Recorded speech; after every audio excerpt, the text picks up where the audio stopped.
In previous video, I explained you the lesson number 3, politeness, from our supplementary reader from Moral Education. Now today we will do the question answer of that lesson. What do you mean by politeness? The question number 1 is, what do you mean by politeness? Politeness से आप क्या समझते हैं?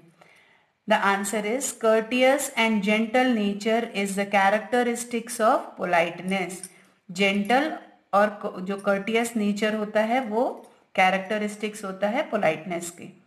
Second, what does the feeling of self-importance suggest? Now the feeling of self-importance suggests the arrogance. Question number 3, what is the importance of politeness in our lives? Now politeness gives self-satisfaction, affection, persuasiveness and respect for them. Question number 4, the language a person uses shows his rank and prestige in the society. Explain by citing example. ये question students इसमें है कि language जो होती है वो person के rank को और उसकी जो स्थान होता है उसको शो करती है सोसाइटी में, समाज में.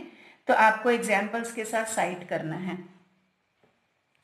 तो इसका आंसर मैंने आपको जब एक्सप्लेन किया था इंस्पायरिंग इंसिडेंट कि एक बार किंग विक्रमादित्य जो थे वो हंटिंग के लिए निकले थे अपने सोल्जर्स और मिनिस्टर्स के साथ.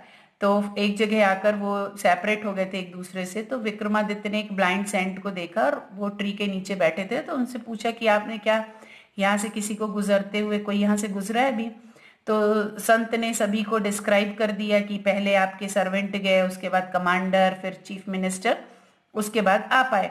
तो विक्रमादित्य बहुत आश्चर्यचकित हो गए थे कि एक ब्लाइंड मैन इतना सारा डिस्क्रिप्शन कैसे दे सकता है. तो उन्होंने बताया कि जो वॉइस होती कि जैसे उन्होंने कैसे रिकॉग्नाइज किया कि जो पहले उनका सर्वेंट था उन्होंने क्या एड्रेस किया, उन्हें ब्लाइंड मैन.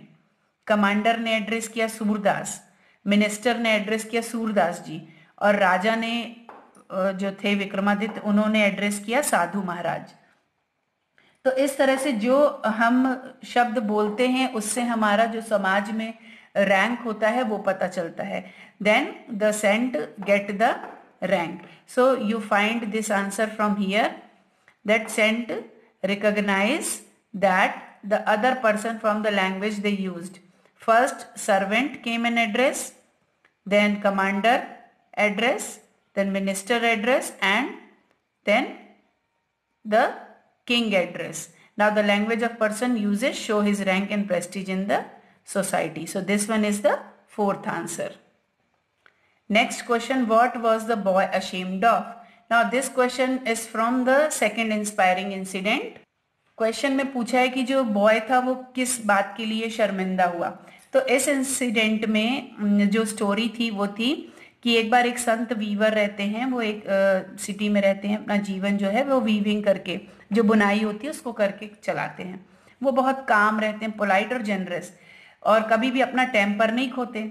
तो एक बार कुछ लड़कों ने सोचा कि उनके साथ कुछ मस्ती की जाए.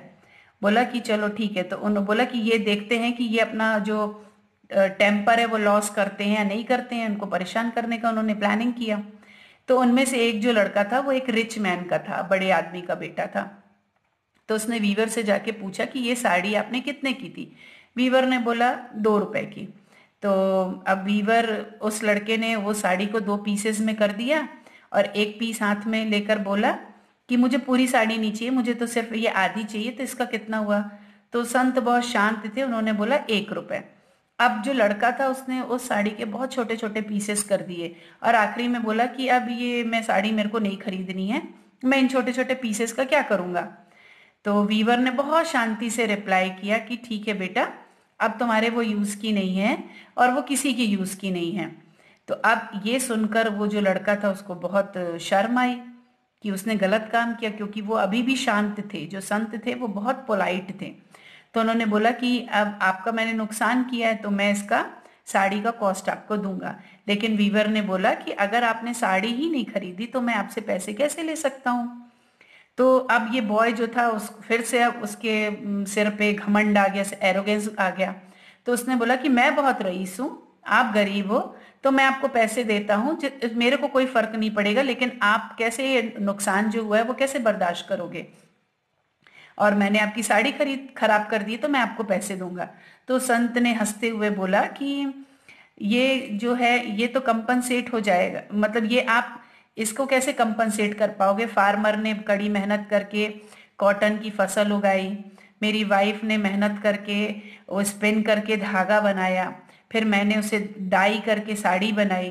तो ये सारे लेबर जो था, इतना सारा लेबर था, वो कोई भी कैसे उसको वो कर सकता है, कंपनसेट कैसे कर सकता है, जब तुमने इसको पीसेस में हो चुका है तो ये कैसे कंपनसेट करोगे, हमारे लेबर की मनी को कैसे करोगे?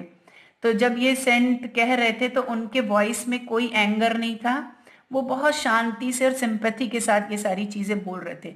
अब जो लड़का था उसे बहुत शर्म आ गई, उसकी आंखों में आंसू आ गए और वो संत के पैरों पे गिर गया।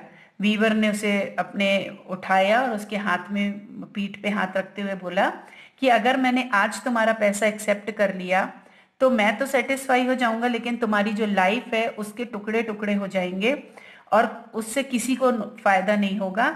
मैंने तो एक साड़ी जो है वो, मेरी जो एक साड़ी खराब हुई है तो मैं उसे बना लूंगा, दोबारा बना लूंगा, लेकिन अगर तुम्हारी लाइफ इस एरोगेंस के चक्कर में, घमंड में डिस्ट्रॉय हो जाएगी तो तुम दूसरी लाइफ कहाँ से पाओगे? तो तुम्हारा जो ये पछतावा है वो ही मेरे लिए बहुत प्रीशियस है। तो जो लड़का था, उसके जो और कंपेनियंस थे, उन्हें सबको शर्म आई। और आप जानते हैं ये जो वीवर थे वो साउथ इंडिया के एक बहुत बड़े प्रसिद्ध संत थे, संत तिरुवल्लुर कुरल। इनकी जो ग्रेट बुक है जो 2000 साल पहले लिखी गई थी, जिसे लोग आज भी पढ़ते हैं। सो स्टूडेंट्स, तो बॉय किस डीड पे अशेम्ड हुआ था कि उसने जो थी वो साड़ी जो थी वो उसको पीसेस में टॉर्न कर दिया था। So your homework is to write all the answers and try to learn it.